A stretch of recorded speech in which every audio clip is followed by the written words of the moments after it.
అందరూ నమస్తే.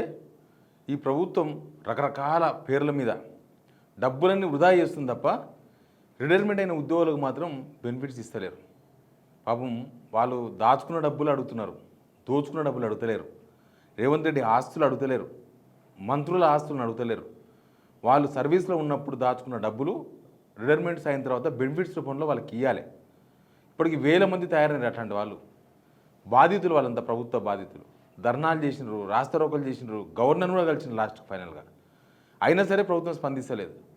1,25,000 ప్లేట్ పెట్టి భోజనం తినేంత స్తోమత ఉన్న ఈ ప్రభుత్వము 32,000 పెట్టి తాజ్ కిషన్ భోజనం తెప్పించుకొని వేములవాడ టెంపుల్లో 100 మందికి ఆ వచ్చిన మినిస్టరు, చీఫ్ మినిస్టరు అందరికీ పట్టు వస్త్రాలు, పట్టు పంచలు అన్నీ గవర్నమెంట్ డబ్బులతో కొనుక్కున్న ఈ సర్కారు రిటైర్మెంట్ ఎంప్లాయీస్కి మాత్రం డబ్బులు ఇస్తలేరు. చాలామంది హాస్పిటల్లో పాలవుతున్నారు. వాళ్ళకి డబ్బులు కట్టలేక అప్పుల పాలవుతున్నారు. వాళ్ళకు యావరేజ్గా ఒక్కొక్క ఎంప్లాయీకి 35 లక్షల రూపాయలు రావాలంట. ₹1,00,00,000 వరకు ఉన్నారు. ₹1,00,00,000 వరకు గవర్నమెంట్ నుంచి రావాల్సింది. డబ్బులు లేకపోతే లేనట్టే ఉండాలి. డబ్బులు లేవు అనుకుంటేనే వృధా ఖర్చు చేస్తున్నారు. కానీ వీళ్ళకి ఇవ్వాల్సిన డబ్బులు మాత్రం ఇస్తలేరు. ఈ విషయాన్ని మనం ప్రజలందరికీ అర్థమయ్యేట్లు చెప్పుదాం. వాళ్ళ బాధను, రిటైర్డ్ ఎంప్లాయీస్ బాధను ప్రభుత్వాన్ని కూడా చేరవేద్దాం. ఈ వీడియో షేర్ చేయండి, సబ్స్క్రైబ్ కూడా చేయండి.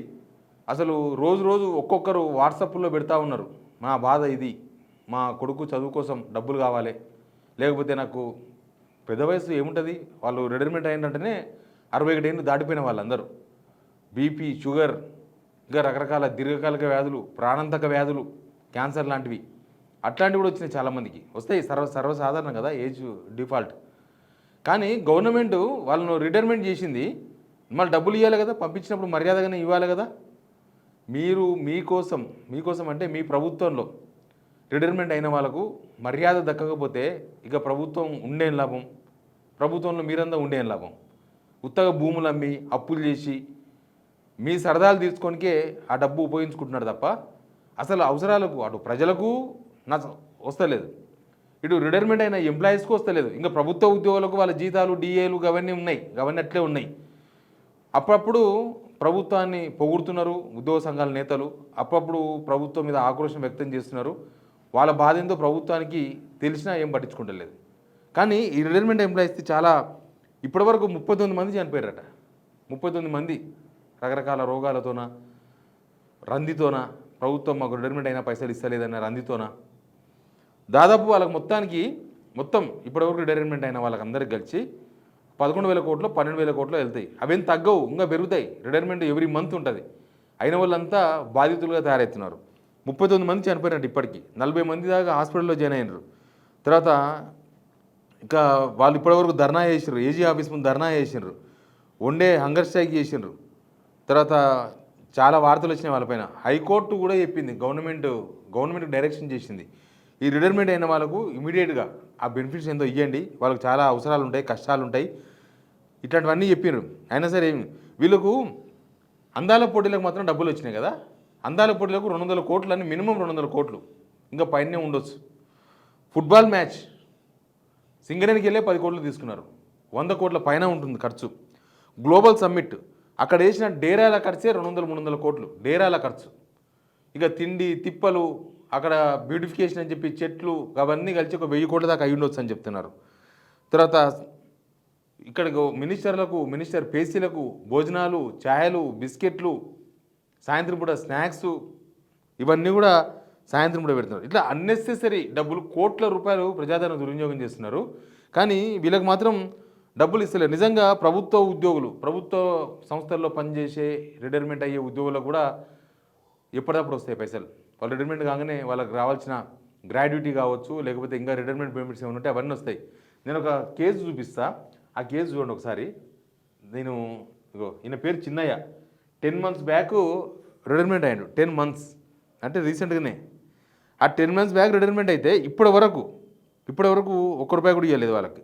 హన్మకొండ రామ్నగర్లో ఉంటాడంట చిన్నయ్య అని. 10 months బ్యాక్ DWOగా రిటైర్ అయినంట. ఆయనకు 56 లక్షల రిటైర్మెంట్ బెనిఫిట్స్ రావాలంట. కొన్ని నెలలుగా అనారోగ్యం బారిన పడి 10 monthsగా రిటైర్మెంట్స్ బెనిఫిట్స్ రాకపోవడంతో ఆర్థికంగా చితికిపోయినాడు. డబ్బులు లేక పేగు క్యాన్సర్ అవసరమైన కీమోథెరపీ కూడా చేయించుకునే పరిస్థితులు లేదంట ఆ ఫ్యామిలీ. 18 లక్షల రూపాయలు ఇప్పటికీ అప్పు చేసినట్టు ఆయన. ఈయన ఒక చిన్న బాధ కాదు ఇది. రిటైర్మెంట్స్ అయినా చాలామంది బాధ ఇది. ఏం చేయమంటారు? ఆ వయసుకు వచ్చి ధర్నాలు చేయాలన్నా? ఆ వయసు వాళ్ళు వచ్చి రేవంత్ రెడ్డి ఇంటి ముందు రాస్తారోకలు చేయాలన్నా? డబ్బులని అప్పులు చేస్తున్నారు, అన్నీ చేస్తున్నారు కదా, వాళ్ళకి ఈయనకి ఏమైంది డబ్బులు? ఇట్లాంటి వాళ్ళు చాలామంది ఉన్నారు. కొంతమంది కోర్టుకు పోయినారు. కోర్టుకు పోతే కోర్టు వాళ్ళకి డబ్బులు ఇవ్వమని రిఫర్ చేసింది. వాళ్ళకి అర్జెంట్ కావాలి, డెడ్ లైన్ పెట్టింది. మరి కోర్టు డెడ్ లైన్ పెట్టి వీళ్ళకి డబ్బులు ఇవ్వాలంటే కొంతమందికి ఇచ్చారు, దానిలో ఇంకా చాలామందికి ఇవ్వలేదు. అసలు వీళ్ళని పట్టించుకుంటున్న ఆదులే లేడు. రిటైర్మెంట్ బెనిఫిట్స్ వాళ్ళకి ఇవ్వాలి. ఉద్యోగ సంఘాలు కూడా పట్టించుకోవట్లేవు. ఉద్యోగ సంఘాలు వాళ్ళ పని ఏందో వాళ్ళు చేసుకుంటున్నారు. వాళ్ళు ఉద్యోగుల హక్కులను పట్టించుకోవట్లేరు. రిటైర్మెంట్స్ అయిన వాళ్ళని అసలే వాళ్ళతో మాకు సంబంధం లేదన్నట్టుగా వ్యవహరిస్తున్నారు. వీళ్ళు బట్టి విక్రమార్క రిటైర్మెంట్ బెనిఫిట్స్ వాళ్ళు అయినప్పుడు, అంటే వాళ్ళు అధికారంలోకి వచ్చినప్పుడు మేము అందరికీ డబ్బులు ఇస్తామని చెప్పిండ్రు. కొంతమంది కలిసిర్రు బట్టి విక్రమార్కను. కలిస్తే మేము డబ్బులు ఇచ్చేస్తాం మీకు అని చెప్పిండ్రు. కానీ డబ్బులు ఇస్తలేరు. వాళ్ళ బాధలు ఎట్లున్నాయంటే, ఒక్కొక్కరు వాట్సాప్లో చాలా బాధలు చెప్తూ ఉంటారు. అసలు గ్రాడ్యుటీ ప్రైవేట్ ఉద్యోగులకు కూడా టెన్షన్కి వస్తుంది. రిటైర్మెంట్ కాగానే ఒక 15 days 1 monthలో వాళ్ళకి పేమెంట్ వస్తుంది. కానీ వీళ్ళు ప్రభుత్వంలో సర్వీస్ చేసిన వీళ్ళకి పైసలు రావు. తర్వాత పిఎఫ్, సర్వీస్లో ఉన్న ఉద్యోగులు వాళ్ళు నెల జీతాల నుంచి పిఎఫ్ కట్ అవుతుంది కదా, ఆ దాచుకున్న డబ్బులు కూడా నిజంగా అవి బ్యాంకులో ఉన్నట్టే పిఎఫ్ అంటే, కానీ అవి కూడా ఇస్తలేరు ఈ గవర్నమెంట్ వచ్చిన తర్వాత. గ్రూప్ ఇన్సూరెన్స్ ఉంటుంది. గ్రూప్ ఇన్సూరెన్స్ రిటైర్మెంట్ కాగానే మొత్తం ఆ గ్రూప్ ఇన్సూరెన్స్కు సంబంధించిన డబ్బులు ప్రతి నెల జీతంకి వెళ్ళి కట్ అవుతుంది. ఆ డబ్బులు కూడా ఇవ్వాలి, అవి కూడా ఇస్తలేరు. తర్వాత లీవ్ ఎన్కేష్మెంట్, 1 సంవత్సరం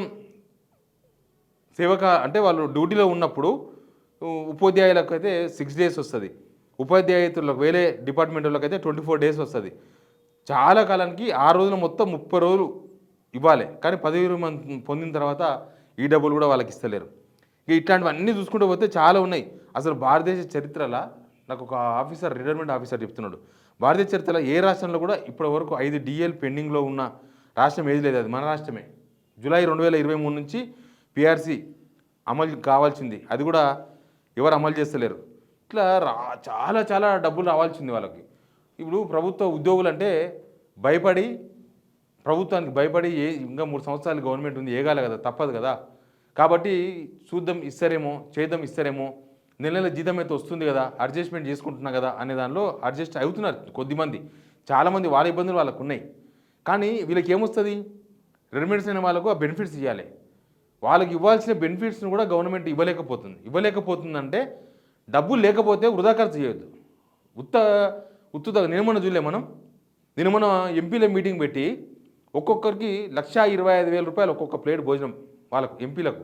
8 మంది కాంగ్రెస్ ఎంపీలు, 2 బీజేపీ ఎంపీలు, ఆదిలాబాద్ నాగేష్, రఘునందన్ రావు, వీళ్ళిద్దరు అటెండ్ అయ్యారు ఆ మీటింగ్కి బీజేపీ నుంచి. పార్లమెంటులో కన్నా ముందు బట్టి విక్రమార్క పెట్టిన మీటింగ్ ప్రజాభవన్లో. దానికి ఒక్కొక్క ప్లేటుకు 1,25,000 భోజనం పెట్టిండ్రు.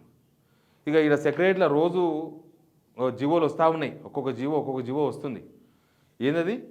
సీఎంపీఆర్ఓ అద్దాలు చాంబర్ పెట్టుకోనికి 32 లక్షల రూపాయలు, ఇంకోటి ఏనికే 25 లక్షల రూపాయలు.